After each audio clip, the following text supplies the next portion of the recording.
తల్లిదండ్రులుగా ఉండడం అనేది చిన్న విషయం కాదు, చాలా బాధ్యతతో కూడుకున్న విషయం. Parenting is not a easy task. ఎందుకంటే మనం తల్లిదండ్రులుగా మన పిల్లలకి జన్మనివ్వడానికి వాళ్ళు మనల్ని అడిగి రాలేదు, మనమే వాళ్ళని చాయిస్గా తీసుకున్నాం. కాబట్టి తల్లిదండ్రులందరికీ ముందుగా ఒక తల్లిగా నేను చెప్తున్నాను, తల్లిదండ్రులందరికీ ఉండాల్సింది ఏంటంటే మొట్టమొదట సమయం. మన పిల్లల కోసం మనం రోజులో కొంతైనా సమయాన్ని మన పిల్లల కోసం మనం కేటాయించాలి. ఇంకొకటి సహనం, పిల్లల పట్ల చాలా సహనంగా ఉండాలి. తర్వాత ఇంకొకటి సంయమనం పాటిస్తూ ఉంటే మన పిల్లలు, చాలా మంది పిల్లలు మనం నేర్పిస్తే నేర్చుకుంటారు అనుకుంటాం మనం, కానీ పిల్లలు మనల్ని చూస్తూ నేర్చుకుంటారు.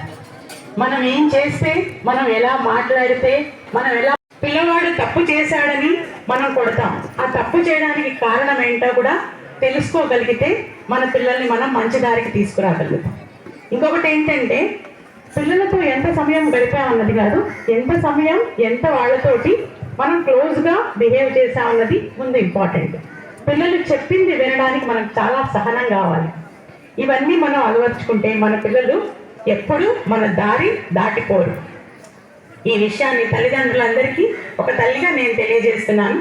అలాగే పిల్లలకి చెప్పేది ఏంటంటే, మనందరికీ మన బాగు కోరేవాళ్ళు, మనం ఏదన్నా కష్టంలో ఉన్నామంటే వెంటనే స్పందించేవాళ్ళు, మనం తప్పు చేసినా మనల్ని హక్కును చేర్చుకునేవాళ్ళు ముందుగా మన తల్లిదండ్రులు మాత్రమే. కాబట్టి ఏ విషయమైనా పిల్లలందరూ గమనించండి, ప్రతి విషయాన్ని మన తల్లికి తండ్రికి మనం చెప్పాలి. ఈరోజు స్కూల్లో ఏం జరిగింది, బయట ఏం జరిగింది, మనం ఏం చేశాము, ఇవన్నీ కూడా మనం మన తల్లిదండ్రులకి చెప్పాలి. ఎప్పుడూ తల్లిదండ్రుల దగ్గర నిజాయితీగా నిబద్ధంగా ఉండాలి. మన పిల్లలు బడికి వెళ్తే మంచి మార్గంలో ఉన్నారు, మంచి పనులే చేస్తున్నారు, వాళ్ళు చదువు మీద దృష్టి పెట్టారు అనే ఒక నమ్మకం తల్లిదండ్రులకి మనం కలిగించాలి. అట్లా కలిగించినప్పుడే మనందరి భవిష్యత్తు కూడా బాగుంటుంది.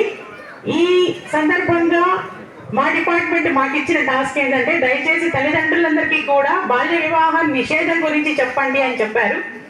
ఇక్కడ 10th క్లాస్కి వచ్చిన ఆడపిల్లల తల్లిదండ్రులందరికీ నేను నా విన్నపం ఏంటంటే, దయచేసి 10వ తరగతి తర్వాత మీ ఆడపిల్లలందరూ కళాశాల మెట్లు ఎక్కాలి కానీ కళ్యాణ మండపం మెట్లు ఎక్కకూడదు అనే ఒక స్థిర నిర్ణయాన్ని మీరు అందరూ తీసుకుంటే మన భవిష్యత్ అంతా బాగుపడుతుంది, మన దేశం బాగుపడుతుంది, మన పిల్లల ఆరోగ్యం బాగుంటుంది, తద్వారా మన కుటుంబం బాగుంటుంది. సమయభావం అయినందువల్ల ఎక్కువ మాట్లాడడానికి నాకు సమయం లేదు. Thank you for giving the opportunity. శ్రద్ధగా విన్నందుకు మరొక్కసారి మీ అందరికీ కూడా నా కృతజ్ఞతలు తెలుపుతున్నాను. థ్యాంక్ యూ మేడం గారు.